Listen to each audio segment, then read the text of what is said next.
Trump's pace since he became president is staggering, even compared to how busy he was during that transition period.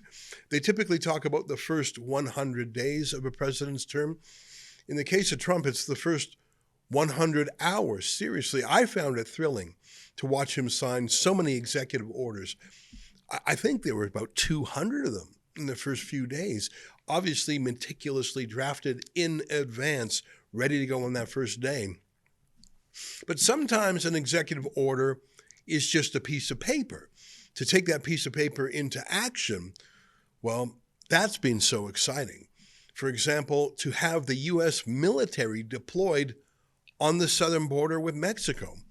That was riveting to see, the kind of thing that in the past General Milley would have stopped. And to see ICE, that's the immigration police, to see ICE enforcement against some of the baddest hombres out there. Here's Dr. Phil, who was out with the ICE czar in Chicago, rounding up criminals, in this case, a child rapist. Take a look at this. Where are you from? Where I was born or where I'm from? Where are you born? Thailand. You been deported before from the United States? No. Never been deported? But I've been in the system before. Yeah. Yeah. What have you been charged with Charged where? before? I'm not gonna say that. I'm not talking about lawyer. Yeah. Are you a citizen? My mom's a citizen. Your mother's a citizen? Yes. But you're not? Nope. But you've never been deported before? You Dr. Phil. You look like Dr. Phil. Yeah? How do you know me? No, I seen Dr. Phil, you know, on TV. Yeah? Yeah. Yeah. Well, this is an example of sanctuary cities, right? We got an illegal alien convicted of sex crimes involving children, and he's walking the streets of Chicago. Again, the downfall, the problem with the sanctuary city, that people like us walking the street rather than local law enforcement working with federal agents. This is what we're dealing with. Yeah. You've been charged with sex crimes with children? Not really. Not really? And never been deported? Nope. Huh. Let's take them in and process them, lock them up. Got it, sir. On Trump's very first day as president, 308 migrants were deported.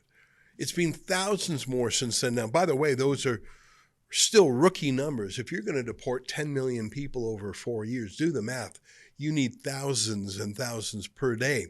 But it's an impressive start. Speaking of deportations, there was a claim that Colombia and other countries that are hostile to the United States, Colombia being a socialist country led by an actual communist, there was a claim that Colombia emptied their prisons to go to the United States. I mean, think about it. That's what Fidel Castro did in the Mariel boat lift when Jimmy Carter was in office. I think it was 79 or 1980, just before Ronald Reagan won.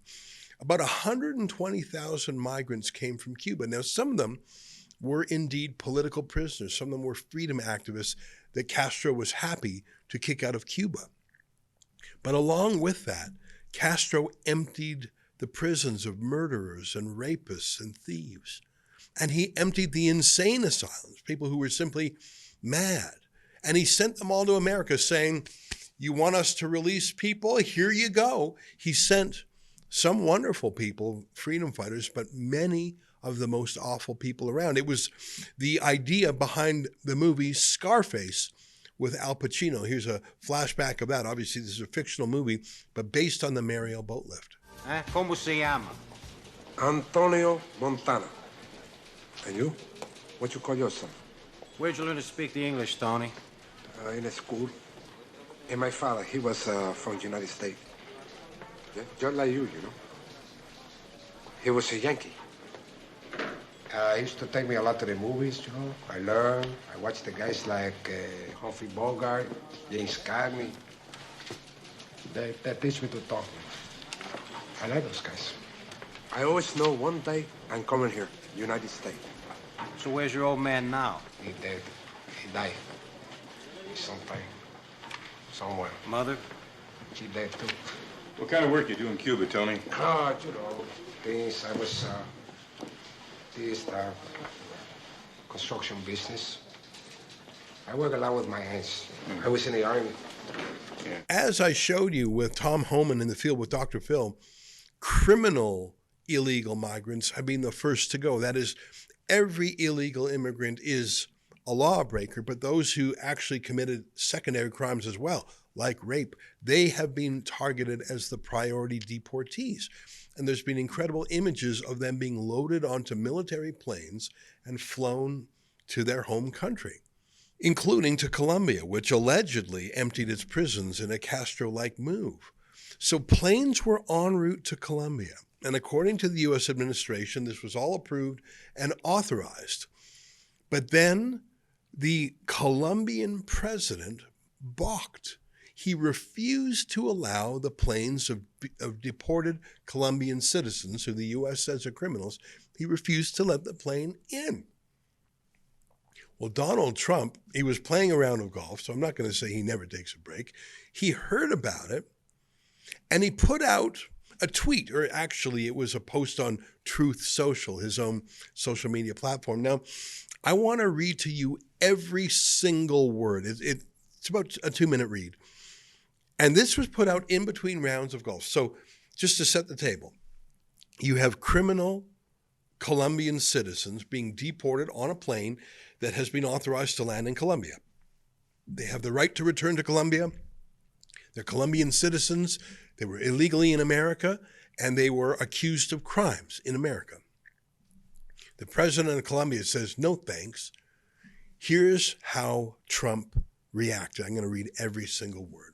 I was just informed that 2 repatriation flights from the United States with a large number of illegal criminals were not allowed to land in Colombia.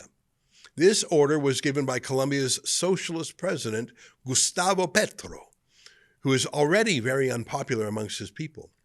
Petros' denial of these flights has jeopardized the national security and public safety of the United States. So I have directed my administration to immediately take the following urgent and decisive retaliatory measures. Emergency 25% tariffs on all goods coming into the United States. In 1 week, the 25% tariffs will be raised to 50%. A travel ban and immediate visa revocations on the Colombian government officials and all allies and supporters.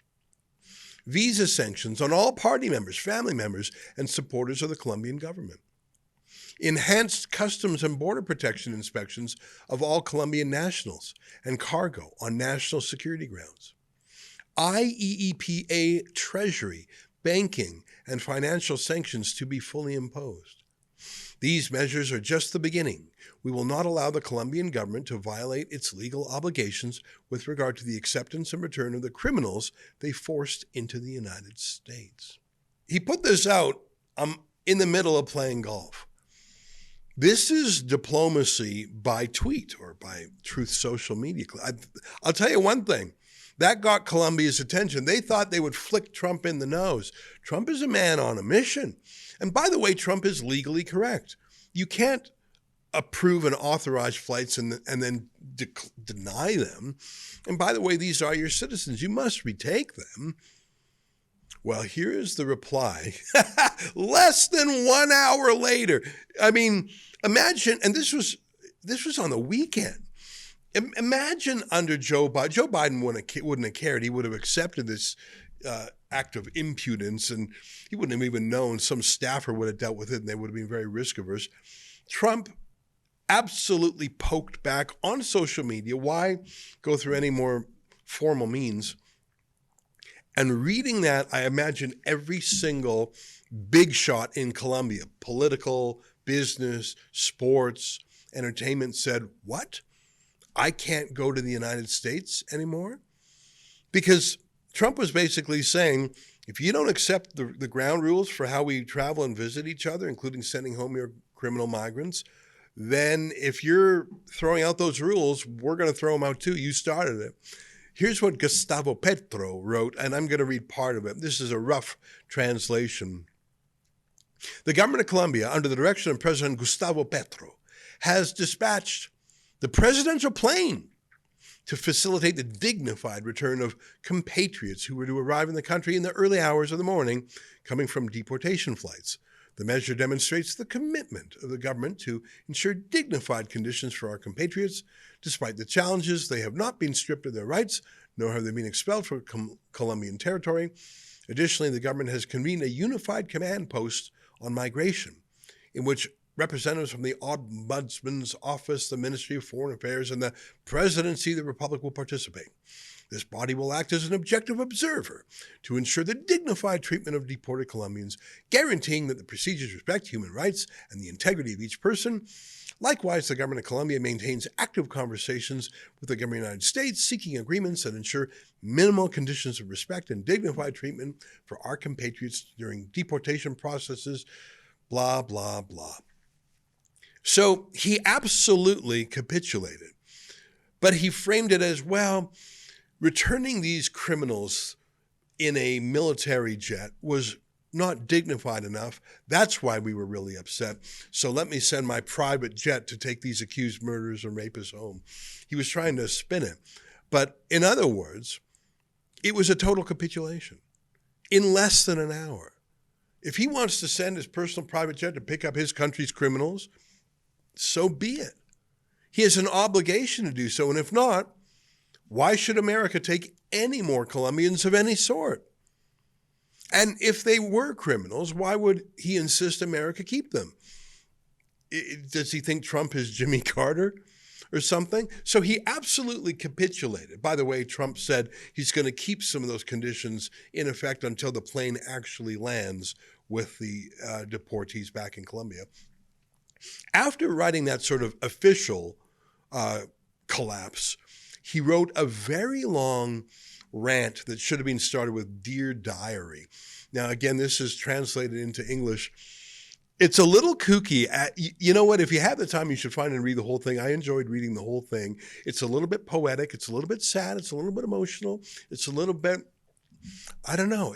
Let me just read it to you. This is a partial excerpt of his Dear Diary. He said, "Trump, I don't really like traveling to the U.S. It's a bit boring, but I confess that there are some commendable things. I like going to the black neighborhoods of Washington, where I saw an entire fight in the U.S. Capitol between blacks and Latinos with barricades, which seemed like nonsense to me because they should join together.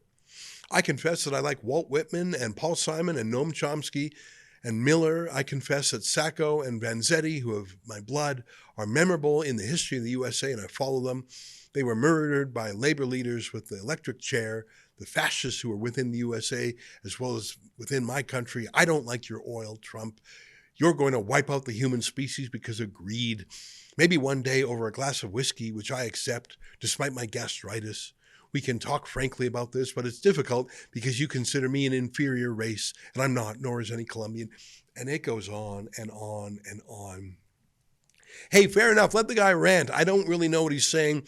He finds America boring. I don't think I've ever heard America called boring. You can call America a lot of things, but boring it is not. And hey, if he sent his private jet to get the gangsters, go for it. I don't know if playing the race card is really going to work here. But hey, he capitulated.